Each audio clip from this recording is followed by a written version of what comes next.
Hello, welcome to this month's episode of ZEALOT for members only. I'm J Bearhat. And I'm Robbydude. And today we have our special guest.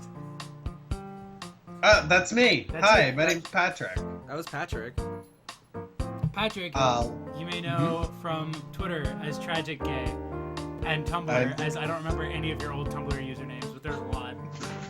As that one user who made a relatable text post that got stolen a bunch of times. You don't need to know my name. Did it get but stolen, anyway, like super stolen? A lot of them did. I found some printed, like I found one that I found on like a Zazzle T later on, like a year later when I looked it up. Holy shit. Yeah, I hope they made a lot of money off that. They probably made thousands of dollars off of it. And then thousands. And then they became TERFs. Anyway.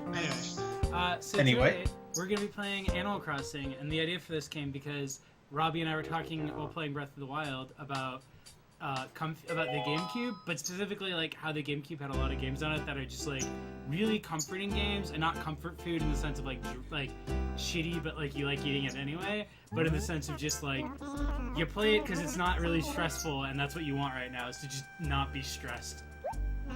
Nobody likes being stressed, but we do like playing Animal Crossing to calm the fuck down. Yeah. Yeah, this also, it kind of feels like the sort of childhood reversal game, and I know a lot of like contemporary gaming has that nostalgia built into it, but these games especially, like when I play Animal Crossing, I remember 4th grade more vividly than like anything any human being ever said to me, or anything that like actually happened in a non-digital space. It's very nostalgic just by existing. Right, and it kind of returns you into that space in a weird sort of way where you're not really experiencing, you're experiencing this very narrow sense of it. Yeah. And you don't have to remember all the other shitty parts about your childhood, because this is the part where you were just sitting in front of the TV, and you were planting your flowers and meeting Tom Nook, and you remember your villagers. So it has that kind of hypnotic effect, in my opinion. And you get to meet Rover, too. Yes! I love Rover. I love his can-do attitude. Like, you could be so shitty to him and he'll never hold it against you. In fact, he just, like, doesn't care. Because, like, you just be like, that's wrong, and you can tell him not to sit with you and he's still well. Rover is the posy best friend that you need to be lured, to be, like, gently brought into this world of Animal Crossing. Yeah. This, like, Rover is your guide, your entryway, and he subtly is telling you, the player character, negativity will not be tolerated here. And he says it with a smile, but he's also saying it pretty firmly. Like, you can tell him, no way, don't sit with me. But the game's like, that's not gonna fly, I'm sitting with you anyway. What's our name? Oh. It's gonna be Zeal. It's Zeal. Well, that makes sense. Wait, Patrick, were you in the 4th grade when this game came out? I have no idea when this game came out. This game came out in 2002 in the United States. So yeah, actually, I'm like 90% sure I was in the 4th grade. No, wait. It must have been 5th grade. Because I got a Gamecube for my 10th birthday, and that was 2002. Yeah. And that was 5th grade. Okay, so yeah, I was in 5th grade when this came out. Okay, yeah. In elementary school. I was curious just because, like, I remember, so, like, my version of the comfort game would actually be Wind Waker, which is also like a GameCube game, because I got it for Christmas, and that was the big thing, was like, like, if you buy a GameCube now, you get a preview copy of, like, Wind Waker, and it has all the other bonus Zelda games on it, so I bought Wind Waker, like, as soon as it came out. Strong Badia. No! No! I can't fit Strong Badia. What's our town name? What's in it? Neopets. How about Stavadia? Oh, Neopets works. Yeah. Another comfort game. That's We're just crossing the streams. That's the theme for this episode. It's just like, hey, remember things that like you played because they just made you feel really comfortable and happy? That's right, I am going to Neopets. Hey, do you remember, this is the only, so I didn't have Neopets, I wasn't on the internet until like 16, and any like kind of like attaching a screen name that's, but my brother had a Neopets account, and I would use it to play that little game with the Neopet dude, and he would roll, and you would have to like jump to collect the fruits, and not get hit by the bumps. Does this make any sense? I played a shit ton of Meerkat Chase. I never played Neopets actually.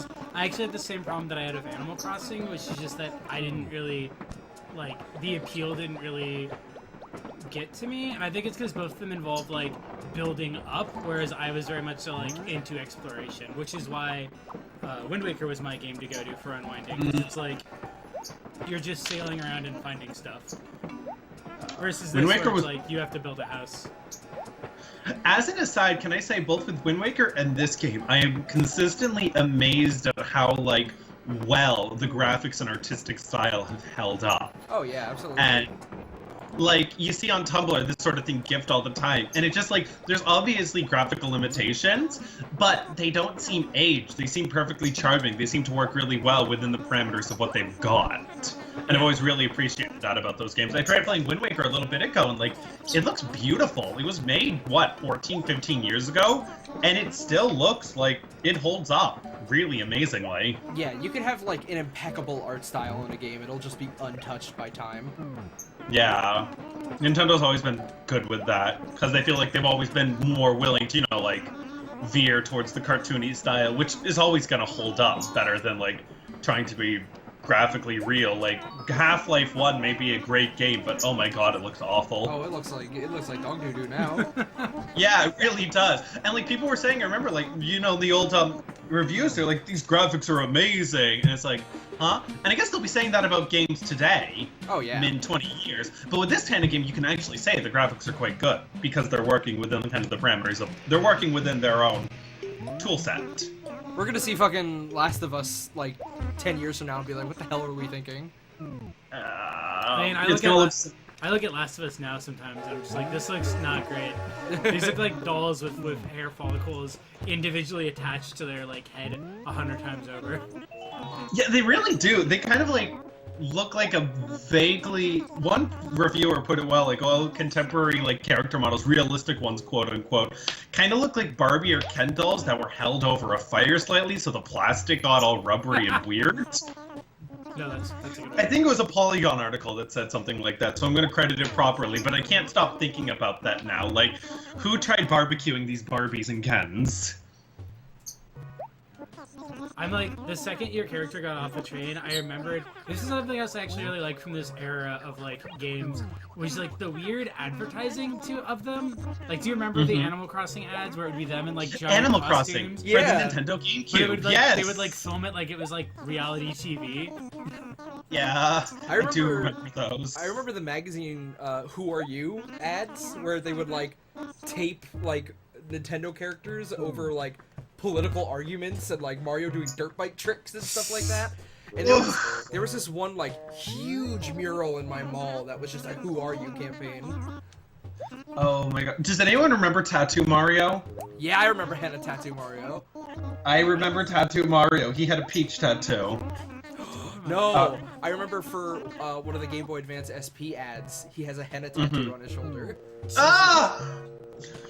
This early 2000s really was a magical and also simultaneously extremely cursed time. Yeah. It was an attempt to, like, kids are aware of media now, so we gotta, like, relate our games into the media that children are aware of.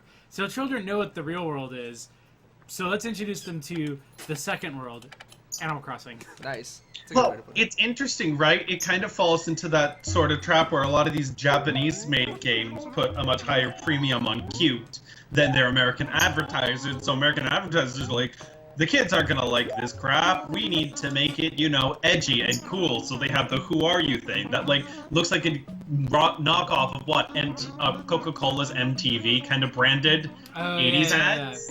Yeah. It gives me that exact feel, but it has aged even worse because it's not even trying to be an art movement, or it's not even trying to like kind of tie its train to that. It's just trying to be contemporary in the most outdated in 6 months way. Right. I actually watched this like really interesting video the other day from I think Soul Brother number 3, the guy who's like at that heart of that whole YouTube thing where he made a video like how to be a voice actor and it got ripped off for the Blue Yeti Sucks video. I didn't understand any of the words that just came out of your mouth, but go on. So basically, it was just rough context for this. But like, he did a video basically just explaining the differences, like the editing choices that were made when the Pokemon first movie was brought up to the United States, and like why it was re-edited that way was just basically that like in Japan it was already just like this is a TV movie that's just like this is a full-length episode. That's it. Yeah. We're not trying for anything else. But because Pokemon Yeah. was such a like Americanized marketing effort over here in the States, they had to like completely recut the movie in different ways to not only localize it, but also just make it feel like you're actually seeing a movie and not just A very giant long episode. Yeah. So like the big thing he points out is that in the Japanese version, all the music is just music from the show, but they made a whole new soundtrack with pop stars for the American release. Brother, my brother. And like recut the ending fight scene to match the beats of the new song.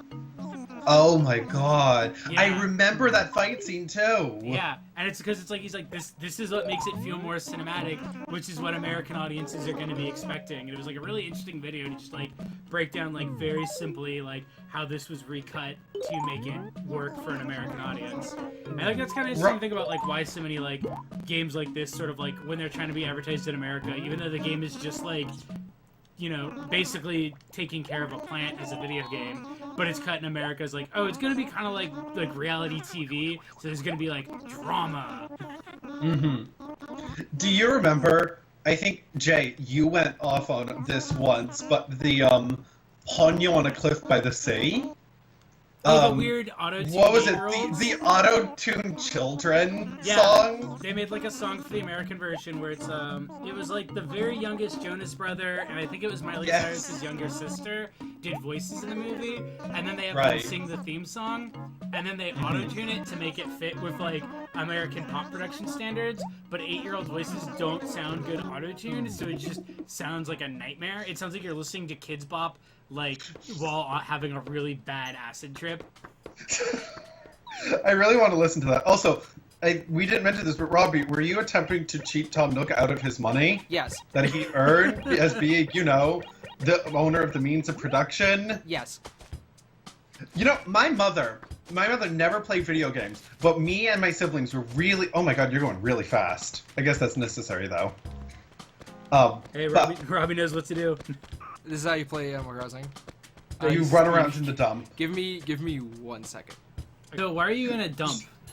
As someone who did not play a lot of Animal Crossing. I'm in a dump because if you come back to this area like every other day, there's gonna be like random things that villagers throw out, and you can get them for free. I'm glad this game Hey, can we encourages get freakinism. Yeah. Yeah. Can we get the money rock? If I get a shovel. Oh, that's right. You need. God, Tom Nook. This game really does teach you about the horrors of capitalism. Yeah. You can't even like forage on your own. You can shake trees for apples and get stung by bees and injured, and that's your one source of livelihood unless you work for Tom Nook. Speaking of Tom Nook, he's selling a watermelon table. Well, oh my god, I want the watermelon table though. Mm. And look at that little cute flower umbrella. I know. If it's raining, your flower umbrella just gets bigger and protects you even more. That was like, I will say I've never really played Animal Crossing because like, that was, like I said saying earlier, my interest in games was always more like exploration as a form of unwinding versus building up. I love seeing other people's like checking in on their Animal Crossing progress just because I love seeing what people like decorate with. He has a shovel. It was the same reason why that those line games were popular for like a minute. Raccoon policy. Okay, 1, you're a tanuki. 2, what does that even mean? It's No, raccoon that's policy. just like, I like that That's the they most- changed it to raccoon policy because they're like kids don't know what tanukis are. kids should know what tanukis are. Like, Tanukis it's- are great. I saw a tanuki like 3 weeks ago in the wild. I straight up did not know until right now that tanukis were real. I Yeah. thought they were like a mischievous street. I thought they were like a like mischievous like made up like spirit animal. No, they're Well, like a real ass like bear dog. Did not know. They're that. like, well, there are in Japanese kind of mythology. They're like foxes in Japanese like kind of folklore, both foxes and tanukis are capable of like shape-shifting and disguising themselves as humans. But whereas foxes do it for like sinister reasons, tanukis are just like playful and forgetful. And they're actually more powerful than foxes, according to certain legends. But like, they have no interest in like trying to cheat humans. They just kind of like to dick around. So they're great. See, that's why I thought tanukis were just like, I thought they were like, I didn't know they were a real animal. I assumed they were like the Japanese equivalent of like a cryptid, basically. Just like, or like a jackalope or something. They're real, and I have a friend. So I live in a pretty rural place, but I have a friend who lives, you know, maybe 200 miles north of me, which is super, super rural. In the winter, he had a tanuki break into his house. Oh, unless yeah, that's not great. Several times. I mean, like, it's eating his food and shitting on his floor. So, like, hey, it's so are my roommates.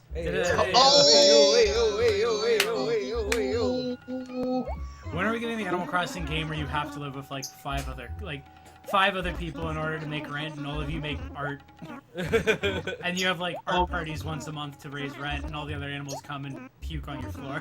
That sounds fun. That's gonna be like what Animal Crossing updated for 2017 when Nintendo kind of like makes that like Animal Crossing Bay Area edition.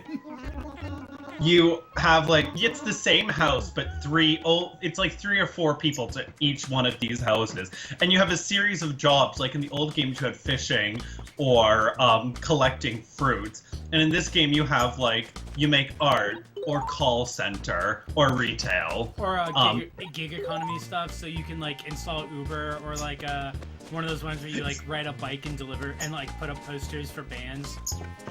It's actually like the same thing. Like in this game, there's still like fishing and bug catching and like fruit collecting, but instead you just wait around in your house until you get a cell phone call asking someone for a specific thing for you to catch, like catch me the coelacanth from Betty, your rhinoceros neighbor, and you have to just sit around attempting to catch it for hours, and if you don't get paid, and you can't catch anything else. Animal Crossing iPad edition. God, what else would just feel like go into this sort of like game? Instead of like being the landlord, Tom Nook like just runs all of the local resource Facebook groups. So you have to go through him to get into the housing group to get housing. You have to go to him to go into the jobs group to get jobs. He just like runs all of the resource centers basically. Can we talk more about Phyllis, the protagonist of the Animal Crossing universe, and honestly, my favorite fucking character in the game? Was that the pelican? Yeah, that was the pelican. Yes! I get talk to her, yeah. Okay, so I'll tell you, Jay. Yeah. So in the post office, there's 2 pelicans who work there. Well, there's 3. There's Pete, and he's the male pelican. He actually delivers. And if you go to your house at 9 or 5 p.m., you can meet him. In the mornings, it's Pelly, and she's super chipper, sweet. Hi, how can I help you? And just like the perfect wage slave. And then Phyllis is the night worker, and she just doesn't take shit from anyone. Just watch. Oh, I see. What do you want? What do you want? God, she even has. She has a smoker's name. Are you mailing something or not? Are you mailing something or not? Come on, kid, hurry it up. I got 15 minutes before my next lunch break. I take 3 lunch breaks and use them to smoke half a pack of menthols. I remember when I first played this game, I was like shocked when Phyllis, like, I met Pelly at the beginning, and Pelly's all just like, okay, have a great day, bye. And I'm like, oh, she's so sweet. And then I went to the post office later to do more, and Phyllis was just there, and I'm like, is Pelly dead? Oh my god, that's one of my favorite things about like playing games as a kid, is just the way you interpret things like that, where it's like, you don't understand the concept of a morning shift and a night shift, because you're used to video games where like, there's one character who works the whole time. Mm-hmm. So a character just disappearing randomly, you're just like, did they die? Oh, look at this. Yeah, I thought like she was dead. Oh, so who do we respect? I respect my grandpa. That is your prerogative. If you say any other answer, he gets real sad. Aww. Oh right. This game teaches you to respect your elders. And hate your name. Sorry, this game teaches you to respect your elders to their face. Yeah. So you can get something out of it. If I were to characterize Tortimer strikes me as the guy who goes to the Applebee's Facebook page and just types, "Where is my son? Where's my son? Where is my villager?" Tortimer is the thinking about those beans screenshot. Thinking about those beans. I like Tortimer though. Like, Tortimer's obviously, you know, look at the top hat. He's clearly like a crony of this failed structural establishment. But you, like, can't loathe him. His entire life's been for naught, and he knows the system is crumbling around him. So he's just gonna have fun and whine about those millennials. I argue he's like one of those like old people you meet who gets like real into dandyism, like in their late 60s, kind of just says like, well, I can't access my youth anymore, so I'm just gonna access this like essentially drag persona, but like the old straight person version of that, where you pretend to be the Monopoly man instead of like a retired cashier. You move into Animal Crossing in the village, and you download Grindr, and you open it up, and he's the only person. No, it's Tortimer, and it's Tom Nook, but if you message Tom Nook, it's just about housing offers. He's like, oh, I'm straight. Oh my god, no, it... What? Ozzy just goes, ugh.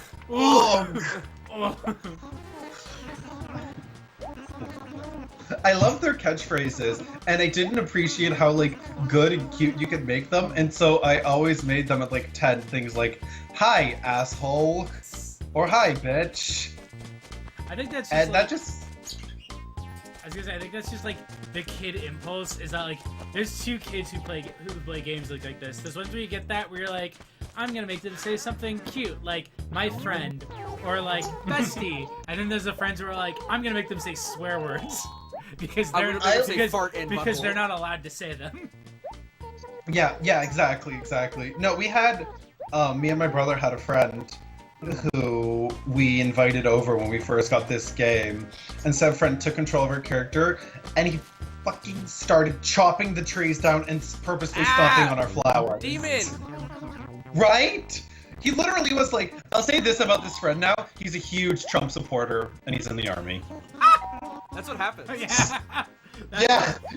The signs were there. Yeah. Like, now me and my brother are both, like, some variety of communist, and he is an army Trump supporter, but, like, you wonder how did it end up like this? The signs were there. We planted the flowers and he stomped them. You should have seen from the moment. Copper. The flowers are a metaphor for DSA membership.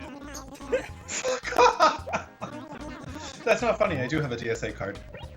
Wait, is there a DSA in Japan, or do you just have one from being in the States? I have one in it. He's talking to us from Japan, by the way. Yes, I live in Japan. Well, for the next, like, 2 weeks. And then I'm moving back to the United States. Oh, an Apple TV. Yeah, that's mine. It's an Apple TV. Yes, thank you. Bye.